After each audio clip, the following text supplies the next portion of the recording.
သမုဒ္ဒဇာမိဖုရားကနဂါးပြည်မှာသားလေးယောက်ဖွားမြင်ခဲ့တယ်တဲ့သူတတနတတသူဘောကနဲ့အရိန်ထဆိုတဲ့သားလေးယောက်ဖွားမြင်ပြီးတာတောင်မှနဂါးမင်းကြီးရဲ့အမိန့်ကြောင့်အားလုံးကမပြောပြထားတော့သူရောက်နေတာနဂါးပြည်လို့အခုထိမသိခဲ့ရဘူးတဲ့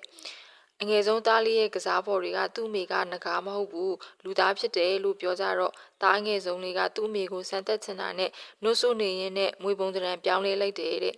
မိဖုရားလည်းလန့်သွားပြီးအော်ဟစ်ရင်းနဲ့မွေကိုလွန်ပစ်လိုက်တော့တာပေါ့မိဖုရားရဲ့အော်တန်ကြတော့နဂါးမင်းလည်းချက်ချင်းရောက်လာတော့တယ်ဘာဖြစ်တာလဲနမတော်လို့မေးတော့မွေကိုညွန်ပြရင်းနဲ့တာတော့လေးအရိန်ထားလို့ဖြေတယ်နဂါးမင်းကြီးကဒေါသထွက်သွားခဲ့တယ်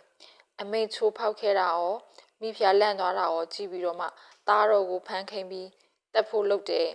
တားတော်ကမိဖုရားကြီးလန့်သွားတဲ့အချိန်မှာလက်သေးနဲ့မျက်စိကိုချစ်မိပြီးတွေးထွက်နေခဲ့တယ်။မိဖုရားကြီးကမြင်သွားပြီးတော့ဝမ်းထဲစွာငိုကြွေးရင်းနဲ့